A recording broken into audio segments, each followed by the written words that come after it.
Top 10 lists are the bane of the internet. They're simultaneously incredibly popular and also simple enough that even a journalist can write them. But don't worry, I've not just got one for you today, I've got 2, 3, 4, 5. In total, I've got 10 top 10 lists for you today. It's essentially going to be quick-fire trash. I've also got this one, which is 7, but let's face it, it's things they're most excited for to watch about Rings of Power. They were never going to be able to make up 10 things they were actually excited for, so I think we can let them off on that one. One of the things they're really excited for is to see Sauron's attempts to rule, because we've never seen that before. I mean, if the articles are this popular, you can spam out 11 of them while simultaneously requiring this little intellect to actually create. I'm considering starting a second channel to do it myself. First up, we've got 10 things to remember about Middle-earth before Rings of Power comes out. There's a few things you need to know about Middle-earth. I mean, we just repeated the title and the subtitle, but it's far from the main problem with the article, because what you see you've got here is a load of lore about Lord of the Rings.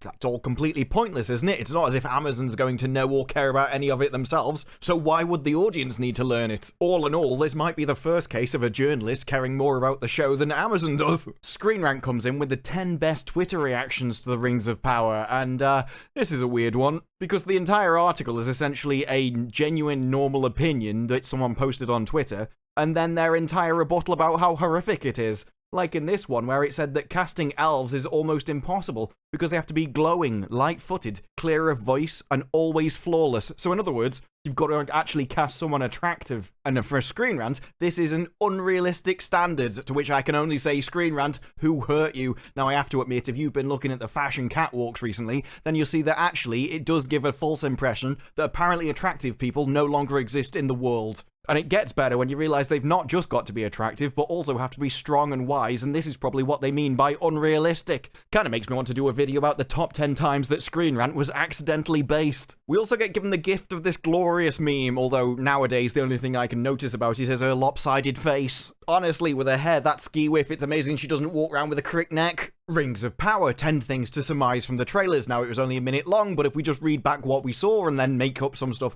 and tell you how exciting it is, it'll definitely make you want to watch the show. Like, the Harfoots will be a focal point, where they even admit that while hobbits are never mentioned in Tolkien's works that outline the First Age, show creators seem to have decided to add them in. This hobbit girl is actually a Harfoot, and Rings of Power maybe hoping to include a familiar aspect will help viewers feel more at home in this new age, to which I can honestly say, if this is the kind of relationship I'm having at home with my spouse, then I think for my birthday this year, the least she could do is treat me to a divorce. Other things you can surmise is that new lands will be explored because they don't have any rights to the old ones. Galadriel will be an adventurer. This allows viewers to surmise that the Galadriel they knew may be vastly different than in this series. And obviously it's the current year we get forced this into everything. At this point I'm hoping there's a scene where she does something like cook a stew, so I can edit it out, loop it around for 8 hours and pretend that's the show. And new terrifying monsters will be introduced, but obviously I've already seen one of them and I don't think they're going to top this. 10 small details you missed in the trailer, like she was holding a dagger? I don't know. And normally in these articles, they're the ones supposed to be providing you with information, but not in this one. In this one, they ask questions like, why is Galadriel at sea?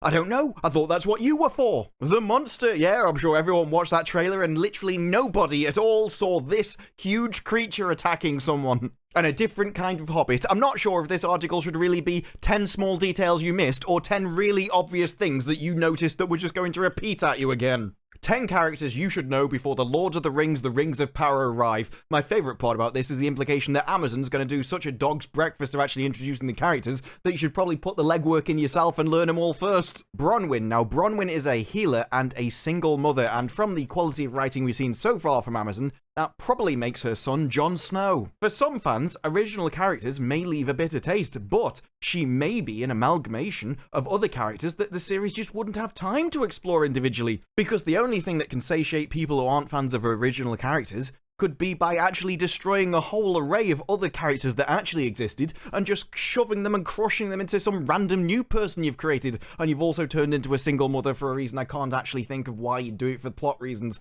and is probably more likely the fact that you want to do some kind of social commentary because you think, I don't know, you were destined to do better things in the world than write for an Amazon TV series. Arondir is another original character, and it's a welcome trend when studios just destroy classic fantasy, so you know.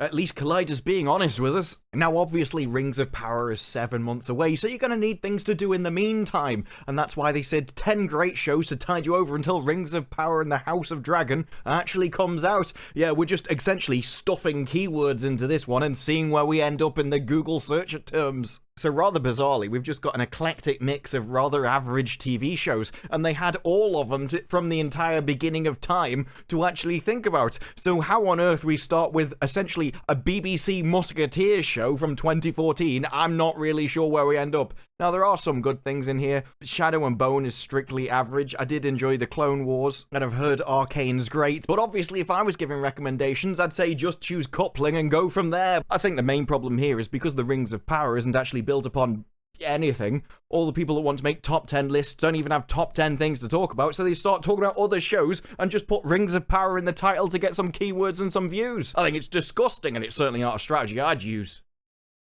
10 Reddit predictions for the show based on the trailer, and I'm really hoping that number 1 is just, it's going to suck. The show will follow each ring.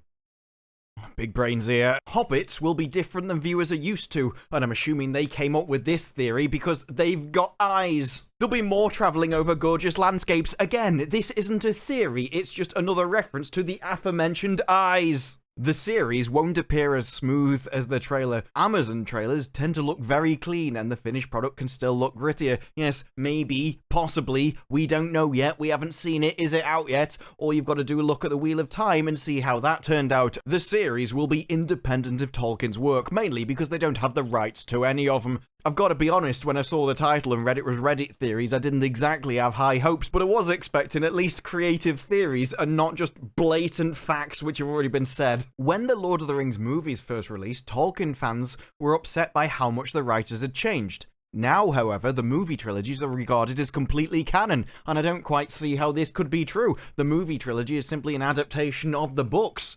They can't both be canon. If at any point the movies disagreed with the books, then obviously the books would take precedence, therefore the movies can't be canon. Who even defines canon? Surely the only works that could possibly be canon are things that Tolkien wrote himself? Oh, you'll enjoy this next one. 10 great female characters from The Lord of the Rings. Honestly, from what I've heard of the books, I'm surprised they found 10 to talk about. Amazon is throwing a ton of money at the project, but there's an issue with basing your TV series off what is essentially a list of bullet points. The story isn't well developed. That's why this article is actually written by Captain Obvious. This is where Amazon's writers come in. They've added a lot of new elements to Tolkien's world. Yes, they've been grafting on alien limbs all over the place, and it's time to have a look at them. They've added a lot of new characters, and it's noticeable that all of the new characters are women, which Tolkien didn't have a lot of. It's at this point I realised why Lord of the Rings is so popular. I don't know if I'd say his books have bad female representation, you mean relatability, because he wrote some memorable female characters, so honestly I don't know what you're complaining about. It's more that there's not much in the way of representation, period. That was a bad choice of words. Over here we say full stop. I think given the context, that would have been a better choice of words for everyone involved. Scholars and critics have debated the reason for this paucity of women characters. Paucity? Are you actually kidding me? What are we going back to the student life article again? I know I'm talking about an absurdly shallow topic, so I'm going to use words that nobody else uses to try and give myself some kind of air of intellectual superiority. No, when you're down in the filth talking about your topics of bigotry, no amount of strange linguistics is going to get you over the hump, mate, I'm sorry. Maybe it's because Tolkien went to an all-boys school, and then an all-male army. Yeah, it's almost like Tolkien knew that in a genuine situation where danger and battle and risking your life and almost certain death is involved, it's the men which are going to do that almost entirely. But don't worry about it, when the draft kicks off, I'm going to be right there alongside everyone else arguing for equality. Maybe he was aiming his story at boys? I'm sorry, if you think that's the aim, you should go and look online at the people who actually like Lord of the Rings. Because if that was his aim, he utterly failed at it. Maybe he simply didn't include women because he was writing over 70 years ago, and there was little to no discourse about it. About what? Do you think 70 years ago women didn't exist? It's like I can understand when you start talking about the Middle Ages and you just act out of complete ignorance, but this was 70 years ago. People are still alive. You can go and ask your grandma about it and see what her life experience was. It actually was really nice. They were all quite happy. I don't know what kind of world you think it was 70 years ago, but trust me, they weren't just kept under the stairs in handcuffs. I don't know what kind of delusional place you were in. No, nobody talked about women. Women just didn't kind of exist. No, they just popped into existence 20 years ago, and suddenly I was like, oh, I don't know where they all came from, but okay. Luckily, Adam's rib came in really useful, and it was multiplied into the millions almost instantaneously. It's an amazing world. I think the best argument for aliens living among us is that apparently a large section of the population don't even know recent history. The only way you can excuse such blatant ignorance about recent history is if they're not actually from this Earth. Whatever the reason, the ratio of men to women is really high. But the ones that are there make an impression, so what are you moaning about? If the new character is half as interesting as these women, we'll follow them onto the cracks of doom. Personally, you can keep your crack to yourself, love. As for new characters being half as interesting as the old ones, well, I don't know, that's simultaneously the ultimate paradox, isn't it? Of a really low bar that's also far too high. 10 burning questions about Amazon The Rings of Power, which featured such great questions as, okay, but will it feel like Lord of the Rings? To which they got the response, I suppose that's up for you to decide. So in other words, no. What's the deal with this elf and human romance? And it says Tolkien fans may still be scratching their heads over the interspecies love triangle. And honestly, some words that you never want to hear in my entire life would be interspecies love triangle. This sounds like a lot of made-up story, to which one of the greatest responses I've ever read was, why did you all do it? Well, we wanted to go to coastlines, because you've never seen the coastline of Middle-earth on screen before. Because I do remember when the movies came out, and there was just a massive criticism over it, just because nobody ever saw a beach. And what's up with Warrior Galadriel? Is this in the books? And the correct answer that should have been typed here is, we don't care. We don't have the rights to anything that was written in the books. Or failing that, if they wanted a more succinct answer, they could have just gone, no. And while I do have quite the potty mouth myself, when it comes to a fantasy epic, one thing I don't generally expect from creators is a description calling someone as full of piss and vinegar. Honestly, the only thing that could have given me more confidence in their writing is if they would have said she was salty, QQ, and should uninstall. And when asked if there will be wizards, he goes, maybe, maybe not, so I think you can safely take that as a yes. 10 biggest reveals of the Rings of Power Super Bowl trailer. Now, that trailer was only 60 seconds long, so there must have been a massive reveal every 6 seconds. This ought to be good. The series shares design elements with the movies. Oh, we're really stretching here, and this is the first one. Hang on, maybe they're doing it in reverse. Maybe the most important thing's at the end. And if that's the case, they were really excited about that rock, but there's other things which I prefer. Like, no one's ever written this much into a dagger before, although they were very interested in those Superfans trailers. It's almost like some people were fed information about it, eh? Because to everyone else, the dagger's just sharp and pointy, and you climb mountains with it for some reason that no one's quite ever worked out before. And then we've got when she came out of the water like Rambo. I mean, seriously, if this is all the effort it takes, that second channel's looking better by the second. And that's the point, I think, if we've learned anything from this. It's that all of those 5 most articles, not only do they get massive click-through rates, but actually the content inside them isn't particularly deep, and most of it is just made-up fantasy stuff that, like, well, I can probably waffle on for a paragraph, then move on to something else before anyone realizes there isn't actually any content in it. Much like this video. And those articles must have got a lot of clicks because Collider wrote several of them, and none of them really had any depth at all. No, seriously, that second channel's looking better by the second. And obviously when they went to such great lengths to do a deep dive into the original work that we're all talking about, obviously I could only do a video treating them in exactly the same manner. But I think at the end of the day, the really funny thing is that all of them were still better than anything the University of Glasgow and their scholars have created.